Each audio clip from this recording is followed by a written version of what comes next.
नमस्कार, मैं सुनीता कथा मंथन में आप सबका स्वागत करती हूँ। कथा मंथन में आज सुनिए सुचित्रा भट्टाचार्य की कहानी आबछा के निवासी।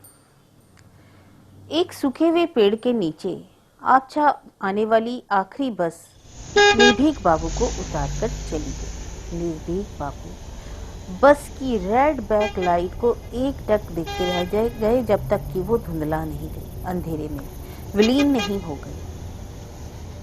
उसके विलीन होते ही अंधेरा गहरा गया। अंधेरे में आसपास का परिवेश और भी भयावह हो उठा। घर, दुकान, कुछ भी तो आसपास नहीं दिखाई पड़ रहा था। इस तरह के भयावह वातावरण में एक बार तो निर्भीक बाबू भी सिहर गए कि क्यों अपने नाम के अनुसार जिद करके यहाँ आए। माना कि वो भूत वूत कुछ नहीं मानते। परसों ही तो ऑफिस में बहस छिड़ गई। जगदीश बाबू ने बताया बर्दवान से घुसकारा जाने के रास्ते में एक डाक बंगला पड़ता है। आज तक वहां पर कोई भी रात नहीं गुजार सका। इस बस स्टैंड से कोई 1-2 किलोमीटर दूरी पर है वह डाक बंगला, और उसी के पास एक नदी भी बहती है। एक समय वहां सरकारी लोगों को काफी हलचल रहा करती थी। अब तो भूतों के डर से कोई भी नहीं जाता है। सुनते ही निर्भीक बाबू और जगदीश बाबू में तर्क होने लगा। निर्भीक बाबू को कहना पड़ा ऐसे तो 99 भूतों के घर में वो रह गुजार सके हैं और आज तक किसी भी भूत महाशय ने उन्हें दर्शन नहीं दिए। तर्क बढ़ते बढ़ते इतना बढ़ गया कि बात शर्त तक पहुंच गई। जगदीश बाबू ने चैलेंज के साथ कर दिया कि अगर निर्भीक बाबू ने एक रात वहां गुजारी तो जगदीश बाबू कड़कड़ाते 1000 रुपए देंगे, और नहीं तो अपनी हार स्वीकार करते हुए वो पैसे निर्भीक बाबू को देने होंगे, जो कि निर्भीक बाबू को कभी भी स्वीकार नहीं होता। और इस 1000 रुपए निर्भीक बाबू कभी छोड़ नहीं सकते थे। इसलिए अगर चोर बदमाश के पल्ले ना पड़े तो यह चैलेंज तो हर हालत में वह जीत ही लेंगे। निर्भीक बाबू ने घड़ी देखी, 9:50। कंधे से बैग उतारकर उसमें से टॉर्च निकाली। अंधकार में ही नजरें घुमाते हुए उन्होंने टॉर्च जलाकर आसपास की जगह का निरीक्षण किया और मन ही मन बुदबुदाए, ना एकदम सुनसान जगह तो नहीं है, 2-4 बंद दुकानें हैं आसपास, किंतु आसपास गौर से देखा तो लगा कोई दूर खड़ा हुआ है। निर्भीक बाबू ने चिल्लाकर पूछा, जरा सुनिए भाई साहब, जरा सुनिए तो। वो आदमी थोड़ा आगे आया और बोला, आप मुझसे बात कर रहे हैं? जी हाँ, और तो कोई यहाँ दिखाई नहीं दे रहा। अच्छा, अगर आप यहाँ के सरकारी डाक बंगले का पता बता दें तो आपकी बहुत कृपा होगी। कौन सा आबछा का डाक बंगला?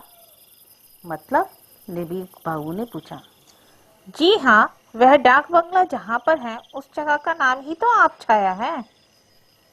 अच्छा, मतलब कि यहाँ के स्थानीय लोग में वह बहुत बड़ा मशहूर है। इसका मतलब भूतों ने क्या यही डेरा डाला हुआ है? अब इसी को लो, यह आदमी जो अंधेरे में खड़ा हुआ है इतना काला है कि लोग इसे ही भूत समझकर डर जाएंगे। मन ही मन निर्भीक बाबू ने सोचा। वह आदमी अब थोड़ा और आगे आया और बोला, आप इतनी रात को वहां क्यों जाना चाहते हैं? निर्भीक बाबू गला खंखारते हुए बोले, सुना है वहां बहुत भूतों का उत्पात है। आज उन्हीं से साक्षात्कार करने के लिए यहाँ आया हूँ, पर आपने बताया नहीं कि यह बात सत्य है। ना ना, यह सब अफवाह है। पता नहीं लोगों को यह सब अफवाह फैलाने में क्या मजा मिलता है। निर्भीक बाबू, मेरा भी यही अनुमान है। कहते हैं कि टॉर्च की रोशनी में उन्होंने उस व्यक्ति को देखने की चेष्टा की। उन्होंने अंदाज लगाया कि उसने सफेद काली धारी वाले कपड़े पहने हुए हैं और उसकी आंखें नजर नहीं आ रही हैं। लगता है जैसे गड्ढे में घुसी हुई हैं। उन्होंने टॉर्च बंद कर दी और पूछा, अच्छा बताइए जाना कैसे है, बाएं या दाएं से? जी, तो आप दाहिने तरफ जो इतना पतला रास्ता दिखाई कर रहा है ना, उसी से सीधे सीधे चलते जाइए, ठीक पहुंच जाइएगा। धन्यवाद देकर निर्भीक बाबू आगे बढ़ते ही कि कुछ सोचकर रुक गए। बोले, यदि आप कुछ माइंड ना करें तो एक बात पूछूं? जी कहिए। जी, आपको क्या सर्दी जुकाम हुआ है? नहीं तो फिर आपकी आवाज ऐसी क्यों आ रही है जैसे आप नाक से बोल रहे हैं? जी, मेरी आवाज ही ऐसी है। ओह, मैंने सोचा कि आपको बहुत ठंडा लग गया है। इसके बाद निर्भीक बाबू ने अपना बैग अपने कंधे पर लटकाकर चलना शुरू किया। चलते जाते उन्होंने पीछे मुड़कर देखा तो वह आदमी अभी भी वैसे ही उसी जगह पर खड़ा हुआ था। देखकर उन्हें मन ही मन हंसी आ गई। रात का समय, ठंडी ठंडी हवा चल रही थी। निर्भीक बाबू ने रास्ता काटने के लिए चलते चलते गाना गुनगुनाना शुरू कर दिया। थोड़ा सा ही चले होंगे कि सामने से उनको एक रिक्शा आता दिखाई दिया।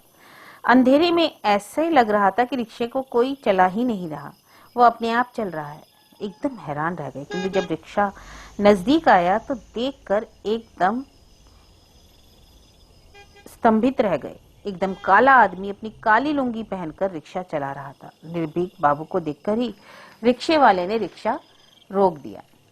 तब निर्भीक बाबू ने पूछा, अरे भाई चलोगे? अंधेरे में अपने सफेद दांतों को चमकाते हुए उसने कहा, जरूर, आपको जाना कहाँ है? आपछा बंगला पहुंचा दोगे?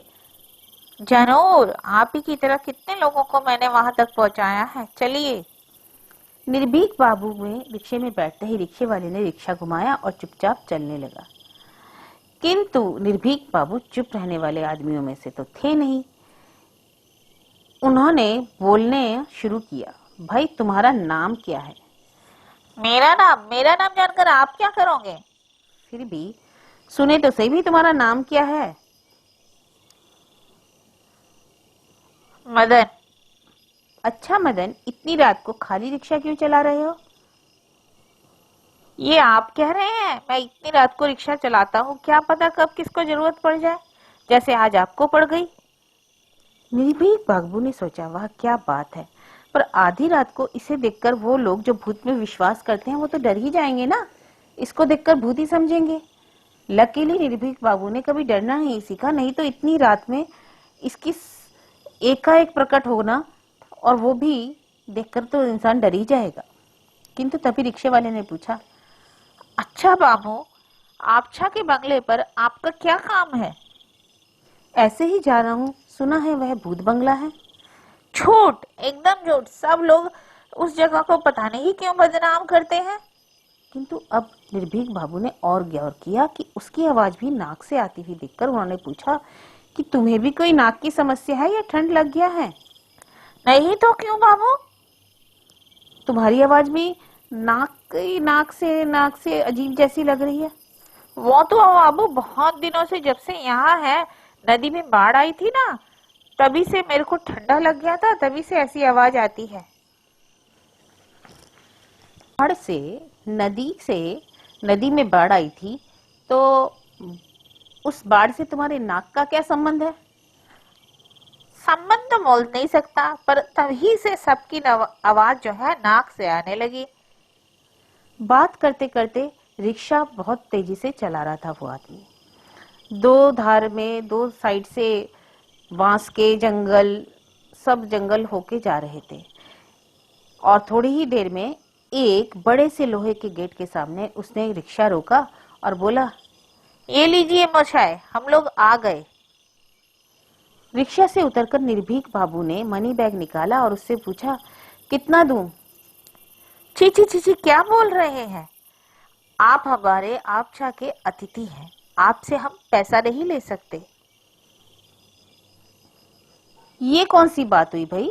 भाड़ा नहीं लोगे तो तुम्हारा चलेगा कैसे? आपकी कृपा से हमको पेट की चिंता नहीं है, आप आते रहे तो हमें अच्छा लगेगा। बोलते ही फिर रिक्शा वापस ले लिया। निर्भीक बाबू हाँ खड़े रहे, आश्चर्य से उसको देखते रहे। इतना उपकार करने वाला रिक्शा जो आधी रात को उनको यहाँ तक छोड़ के गया और उसने भाड़ा भी नहीं लिया। फाटक खोल कर के उन्होंने 2 पैर आगे बढ़ा ही थे कि देखा, फाटक पार करके 2 पा आगे बढ़ाते ही उन्होंने चांद के प्रकाश में देखा कि एक बहुत बड़ा बंगला है, साहब लोगों के जमाने का बंगला। देखा कहीं पे कोई प्रकाश की व्यवस्था नहीं है, और होगी भी का कैसे, यहाँ रहता ही कौन है।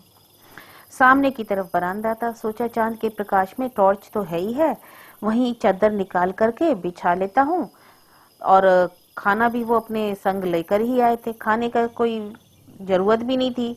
वैसे वो ब्रेड, केला और वर्धमान से उन्होंने कुछ अंडे भी ले लिए थे और पानी भी साथ लाए थे। तो एक रात तो कटानी थी, सो ये बरामदे में चादर बिछा के काट लेंगे। टॉर्च जलाकर उन्होंने एक बार आसपास देखा और बरामदे में ही अपने सोने की बैठने की व्यवस्था कर ली। जैसे ही बरामदे में बैठे वैसे ही एक घर का दरवाजा खुला और वहां से एक लालटेन लिए एक आदमी प्रकट हुआ। उस आदमी ने विनय के स्वर में पूछा, कहाँ से आए हैं सर? कलकत्ता। निर्भीक बाबू ने उस आदमी को बोलते हुए देखा और वो आदमी पास आया तो उन्होंने सोचा चलो कोई आदमी तो है, संगी तो है, रात हंसते हंसते गुजर जाएगी। तुम कौन हो? निर्भीक बाबू ने उससे पूछा। जी मैं यहाँ का चौकीदार हूँ। तो आप बाहर क्यों रुके हैं? आइए ना, रूम खोल दे रहा हूँ, आप अच्छे से विश्राम कीजिए। किंतु मेरी बुकिंग नहीं है। कुछ नहीं लगेगा, कितने दिन बाद यहाँ कोई आदमी आया है तो आपकी धूली सिर माथे पर, आप अतिथि हैं। आइए ना, रूम खोल दे रहा हूँ। लालटेन हाथ में लेकर बरामदे को पार करके उसने एक घर खोल दिया चौकीदार ने। निर्भीक बाबू ने घर देखते ही आश्चर्य से भर गए। चमत्कार बंदोबस्त था। बिस्तर पे लगी मच्छरदानी, चेयर, टेबल, अलमारी, आईना, सभी ही बहुत ही साफ स्वच्छ लग रहा था। जमीन पे लालटेन रखकर चौकीदार ने कहा, सर आप कुछ खाएंगे? अरे तुमको उतना कष्ट नहीं करना होगा, मैं अपना खाना अपने साथ लाया हूँ। ये कैसे हो सकता है सर? आप बहुत दिन बाद आए हैं, हम लोगों को एक सुयोग तो दीजिए, मैं अपने हाथ का खाना बनाकर आपको खिलाऊं। किंतु तुम क्या बनाओगे इतनी रात को? आप जो खाना चाहेंगे, मुर्गी का मटन, अंडा करी, बिरयानी, जो आप खाना चाहें। इस आधी रात को तुमको वो सब कहाँ से मिलेगा?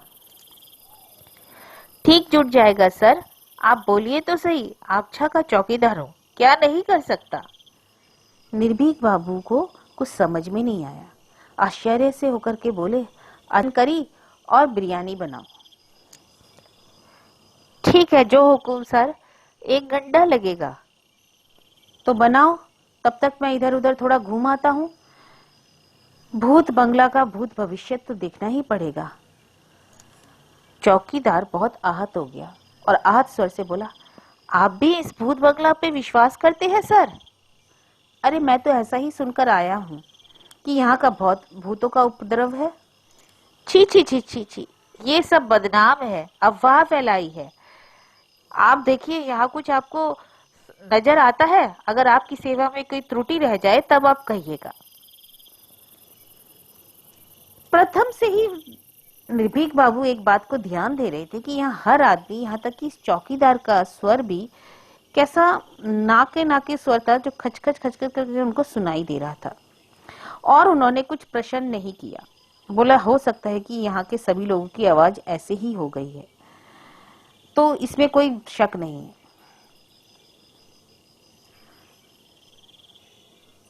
फिर भी उन्होंने एक पूछा कि तुमको कुछ बीमारी है क्या, या मलेरिया हुआ था क्या? ना सर, मेरे तो एकदम ठीक ठाक हूँ। तो तुम्हारे फिर आवाज ऐसी क्यों है? वो सर, यहाँ सभी की आवाज ऐसी ही है, क्या करेंगे। तो जब तक सर खाना बनता है, आप थोड़ा नदी किनारे घूम आइए। हाँ, प्रस्ताव उनको खराब नहीं लगा। हाथ में एक जोड़ा केला लेकर, टॉर्च लेकर निर्भीक बाबू टहलने के लिए चले गए। खत्म ही किया था कि वो एकदम नदी किनारे आ गए। नदी किनारे चांद उगा हुआ था। संग में पूरी उसकी ज्योत्सना से पूरी नदी बहुत ही सुंदर लग रही थी। ऐसा चौड़ा नदी का पहाड़ और उस पर बहता पानी बहुत ही मनोरम दृश्य लग रहा था। उसी समय उन्होंने देखा कि घाट पे एक नौका बंधी हुई है, उसमें माझी भी है। माझी उनको इशारे से बुला रहा है। निर्भीक बाबू वहां पर गए। बाबू, नदी में घूमिएगा। निर्भीक बाबू का गला बहुत ही उनको आश्चर्य हुआ। अरे तुम अभी भी यात्रियों की अपेक्षा में बैठे हुए हो? सर अभी अगर कोई आएगा तो उसको लेकर के नौका भ्रमण कराएंगे। तो कितना लोगे? पैसे की बात मत कीजिए, आइए तो सही, घूमिए तो सही। यहाँ कभी कभी कोई अतिथि आता है, उससे क्या पैसा ले। फिर भी थोड़ा अनमन लगा निर्भीक बाबू को। फिर भी घूमने का लोग बहुत संभाल ना सके और नौका में चढ़ गए। नौका चलाते चलाते माझी ने कहा, तो रात क्या आप यही आबछा में ही गुजारिएगा? ये क्या? माझी का स्वर भी ऐसा नाक नाक से निकला क्या हुआ है? बड़ा ही खराब लग रहा था। यहाँ पे जो भी मिल रहा है, लोग तो अच्छे हैं, पर उनकी आवाज कैसी अजीब सी है। कुछ समझ में नहीं आ रहा, ऐसी बीमारी तो नहीं देखी।